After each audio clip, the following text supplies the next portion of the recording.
Chapter 1, The Concept of Creativity.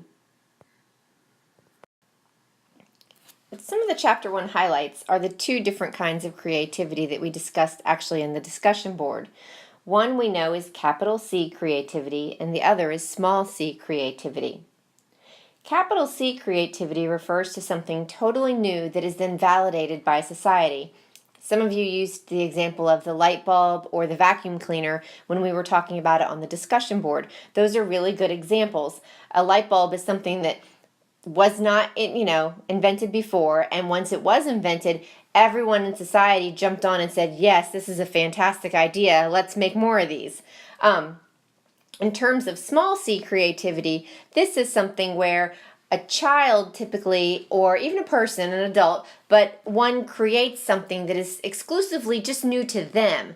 It may not be new to anyone else in the room or in the general area, but it's new to them. So a lot of times you'll see kids using scissors and they manage to cut some holes in something and make a snowflake. That's new to them. If they take Play-Doh and they roll it into one of the long worms and decide that it's a snake, that may be something that they've never done before, but we all, of course, have done it and know how to make a snake with Play-Doh. So inventing something like that is more of a small c creativity. There are also two thought processes related to creativity, the first being convergent thinking and the second is divergent thinking. Convergent thinking means there is one answer. Divergent thinking means there are many answers to a single question. So if you think about how people might converge at an event or converge on, a certain area, like come together, that's kind of how I think of it in terms of coming up with one answer to a question. Divergent, meaning to kind of go different ways, lends you to the answer that it's the many answers to a single question, not just one. And then something that you are going to hear quite a lot of this semester is process over product. This is one of the most important parts of our class. And if you take nothing else away, I just want you to remember that what we want to focus on when we're thinking about young children and art and creativity and their overall development is that we're going to focus on the process of what they make or are making rather than the end result.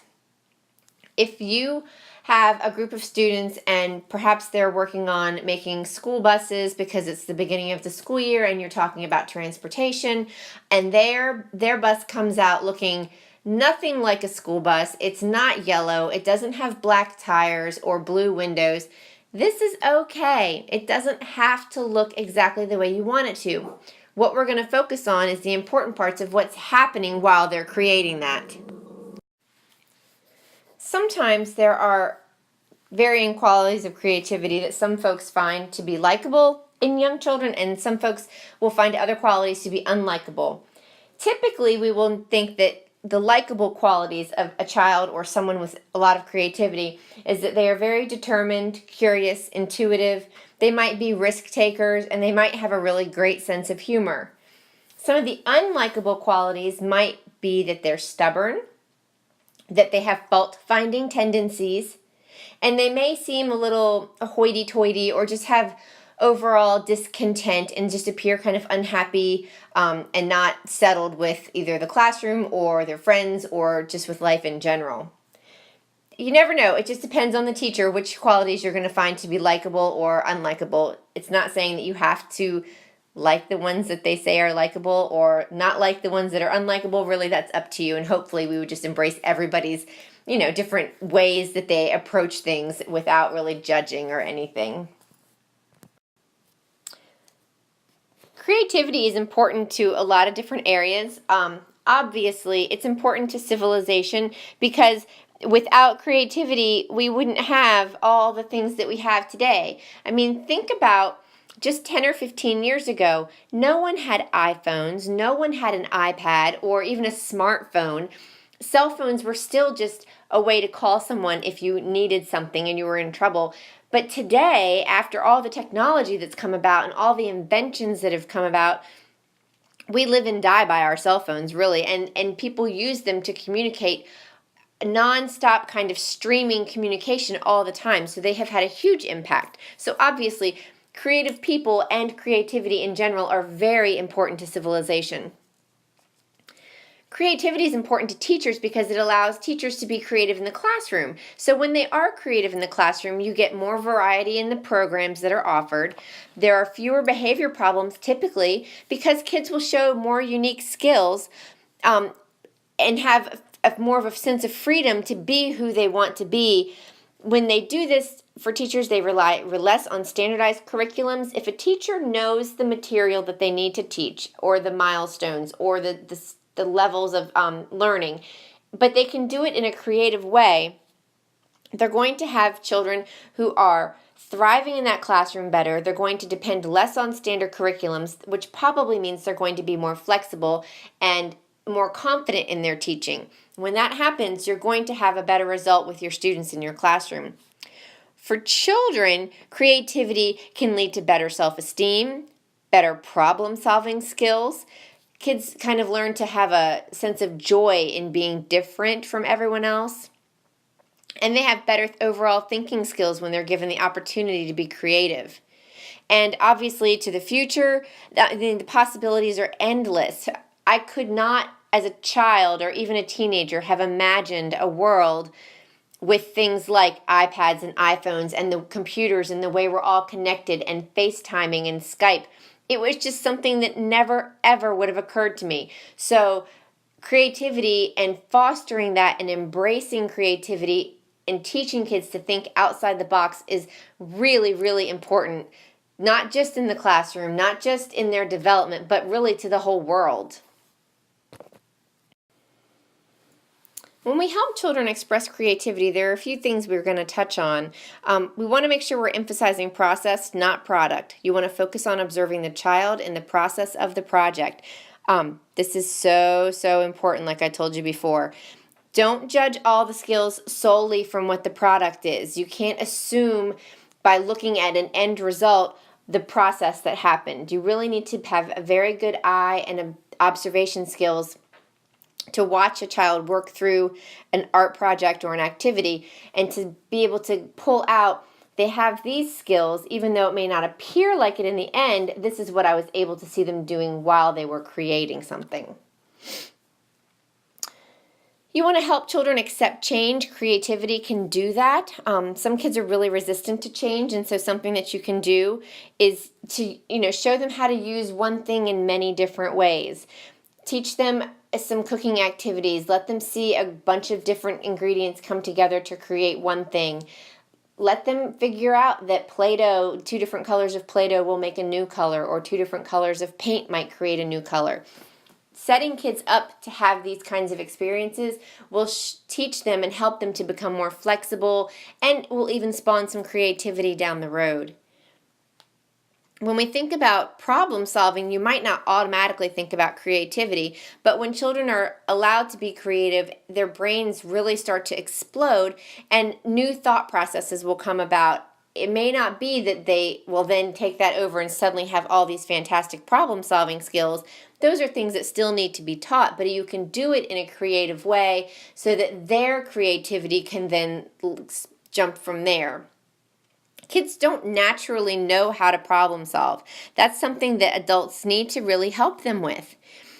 You might stage a problem, have 2 children pretend to fight over a toy, and ask the rest of your class, guys, what should we do here? What are some ideas that you have, to tell Johnny, for Billy to not take this toy? Like, what should we do? And see if you can't get the kids to help you problem solve through that and to give you suggestions.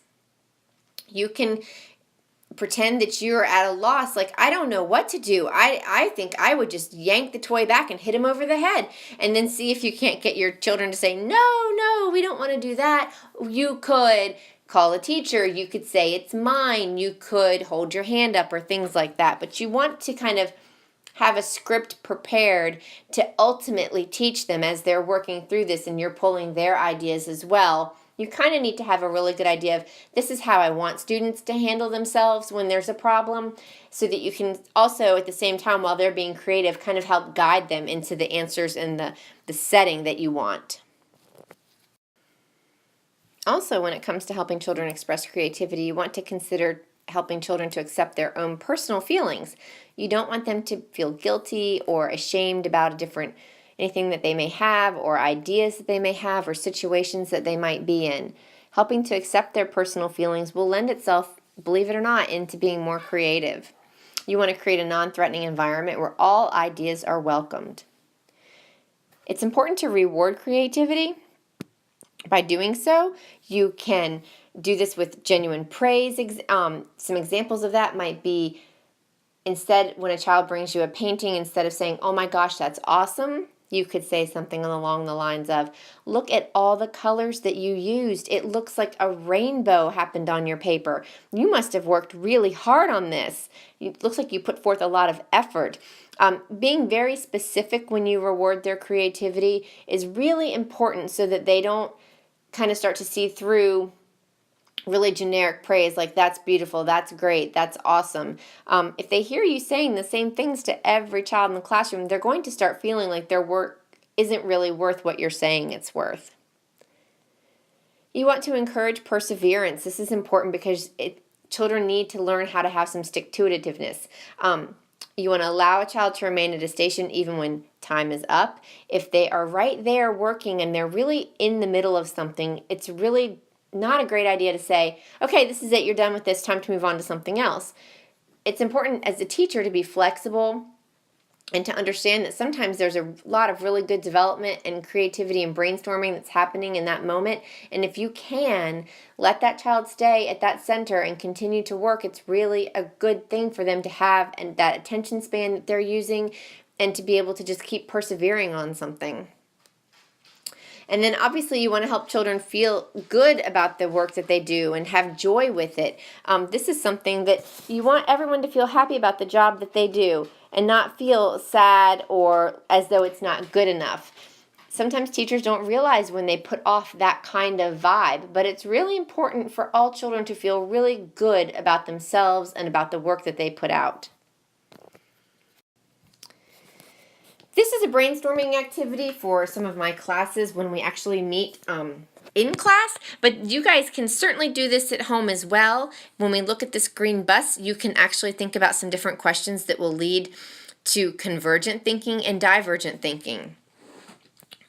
I'll give you a couple of examples on convergent thinking. You could say, what color is the bus? How many wheels does the bus have? If you're thinking about divergent thinking, you could ask a question like, where is this bus going?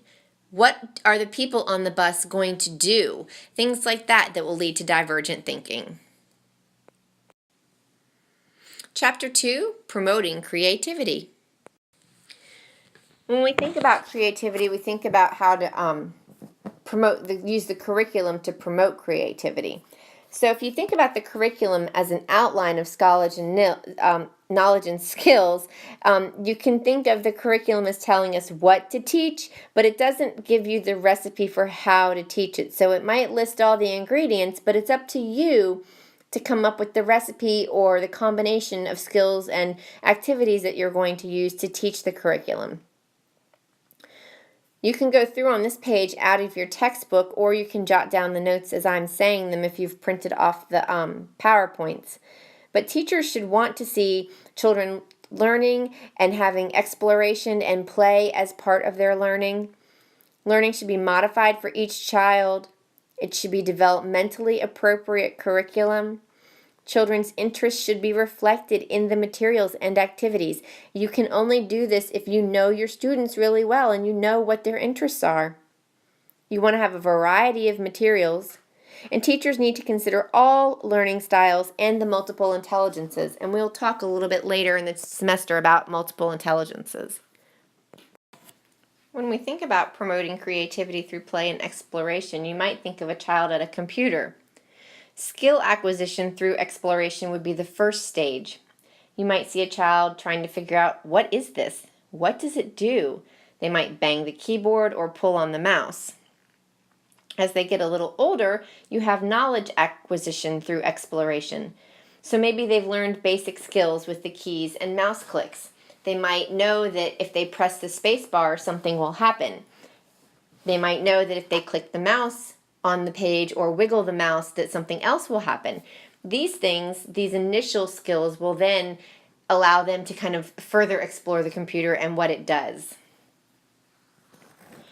Experience in early childhood helps to sculpt the brain. So once they have figured all these things out, you want to provide lots of opportunities for new experiences, because with each little bitty skill where they're experiencing and they're acquiring knowledge through their exploration and experiences, each new skill will then allow their brain to grow even more and to allow for more creativity.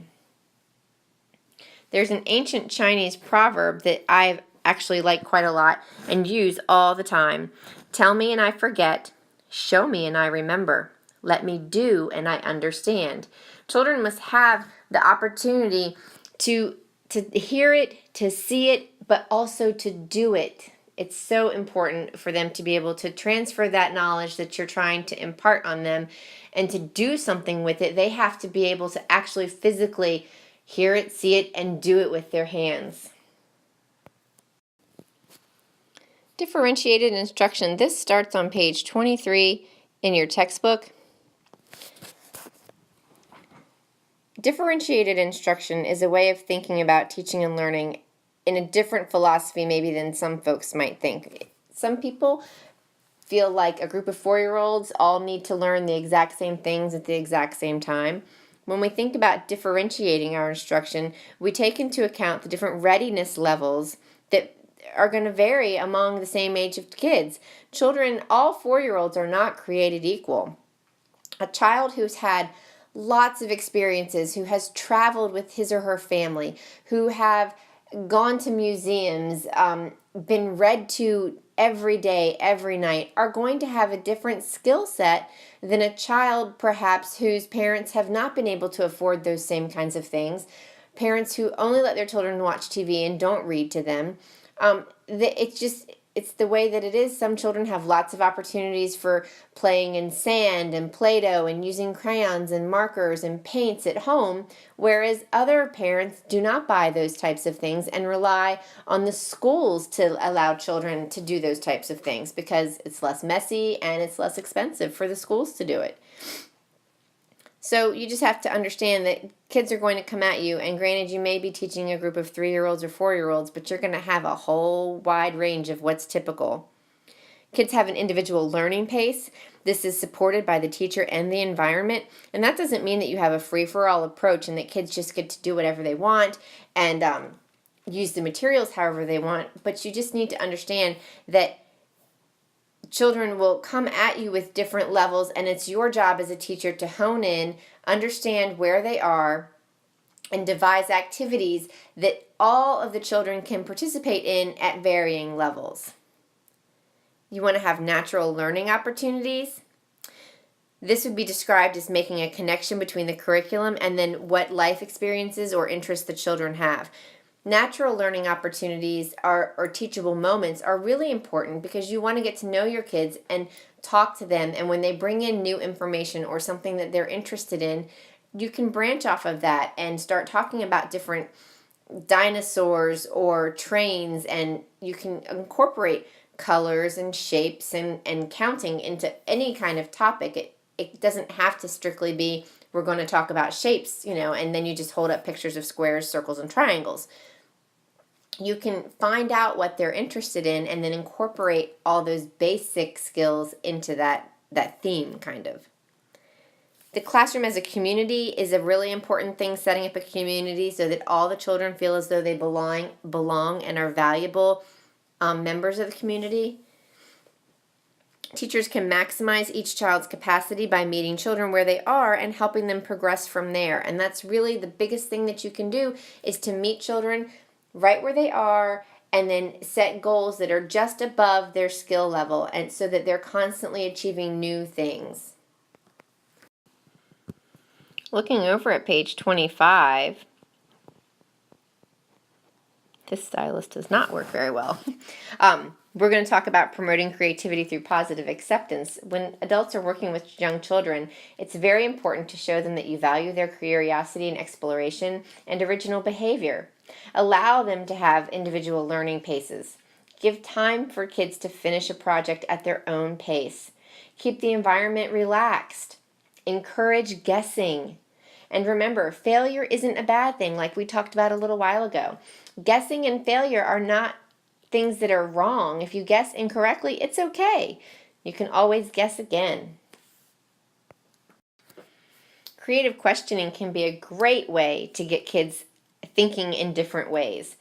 We talked earlier about convergent questions and divergent questions. You want to use these to encourage the creative thinking in your classroom. We looked at the bus before, but what are all the other examples of divergent questions you could ask to spark conversation and creativity? For example, the textbook gave us some really good examples. What would taste better if it were sweeter? What floats in water? What would happen if? How many different ways can you use whatever you have? Like, how many different ways could you use a wooden block? How many different ways could you use a cotton ball? Things like that.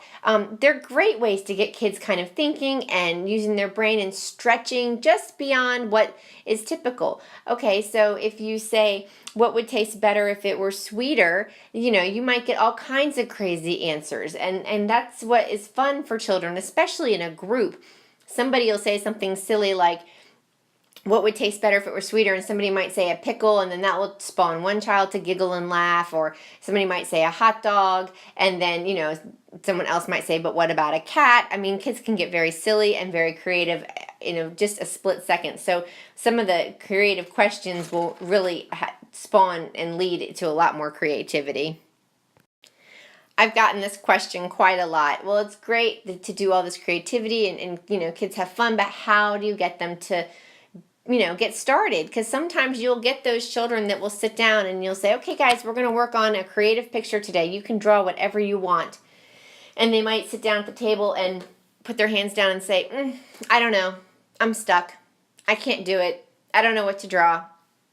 So sometimes it's hard. I mean, even though children are usually pretty creative, and they like to do new things like that, sometimes it's hard to kind of get them going. So some things you can do, we talked earlier, find out their interests.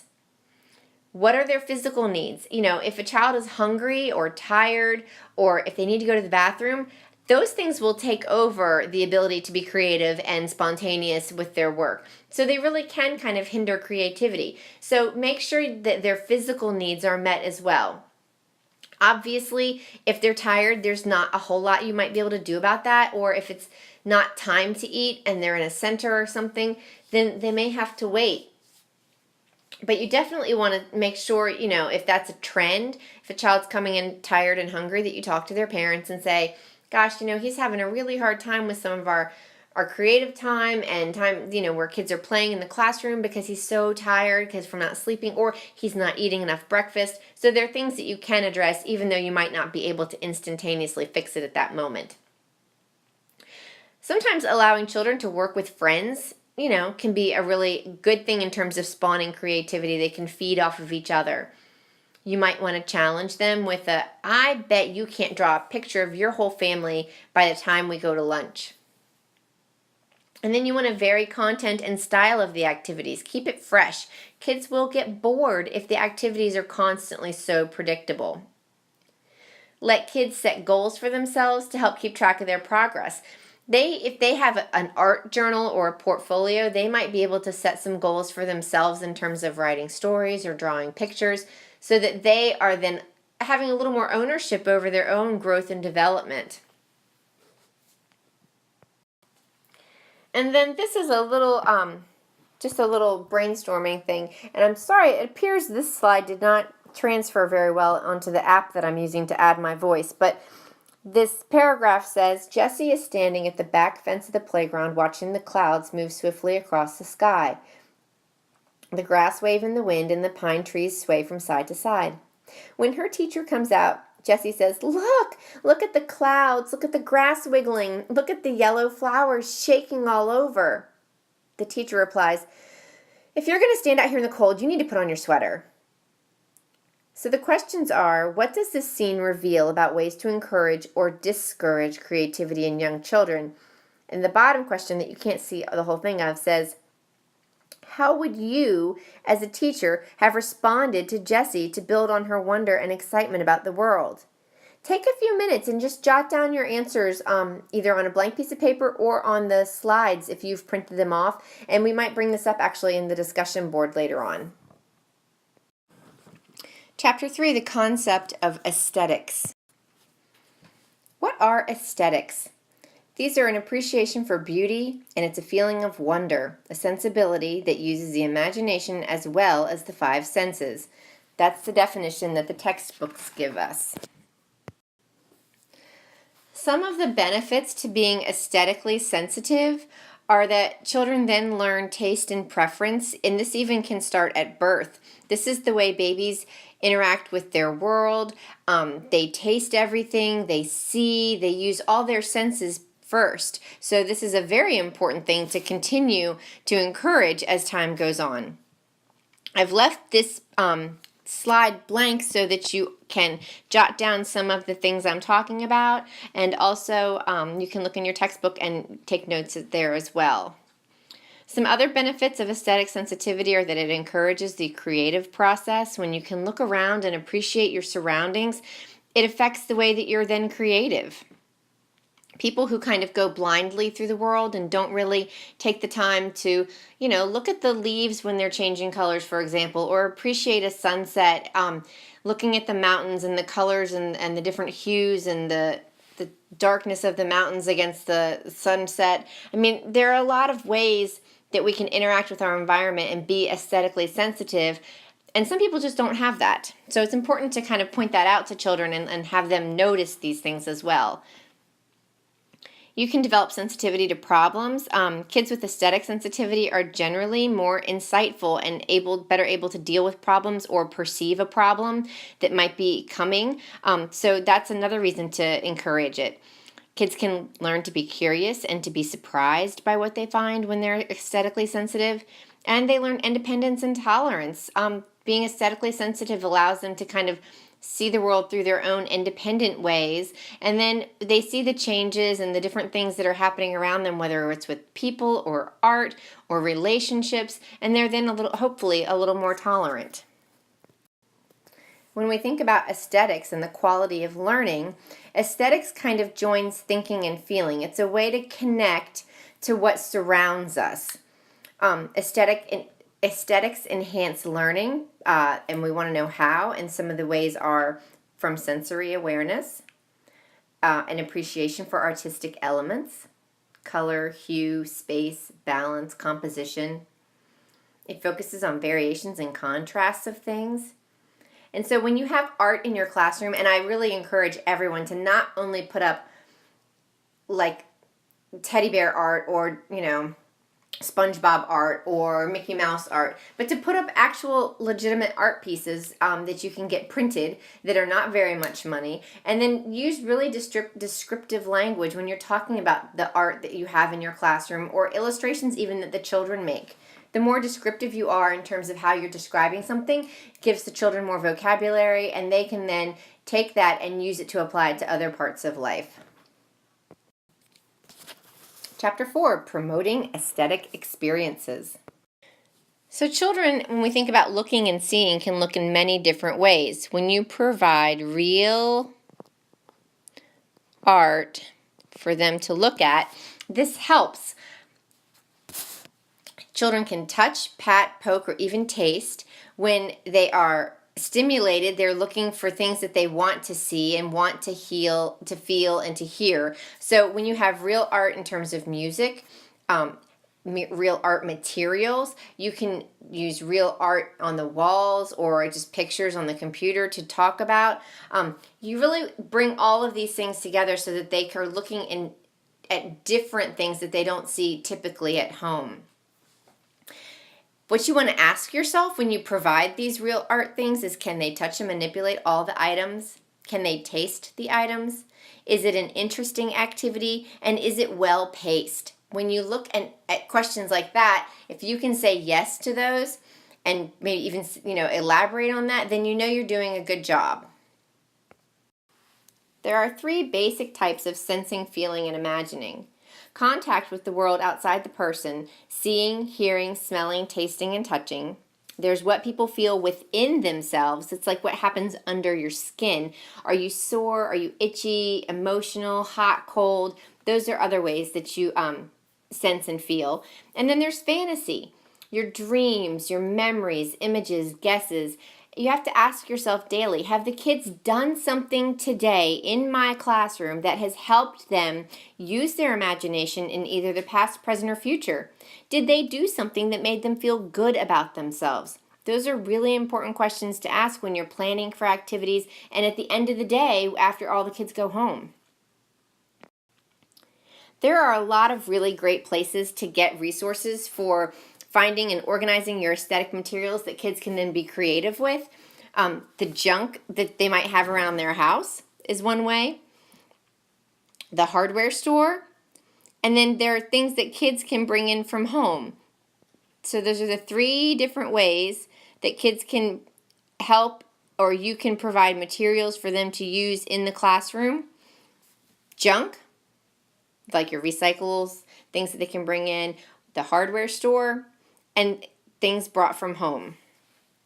You want to make sure that you have things that they can explore, that they can manipulate, and that can be used in several different ways. For example, my children's art teacher at the elementary school started last year asking for as many recyclable types of things that kids could bring in from home. So we save everything from the toilet paper tubes to the paper towel tubes, any kind of soda or water bottles. We save all of those to send in to her. We save the egg crates,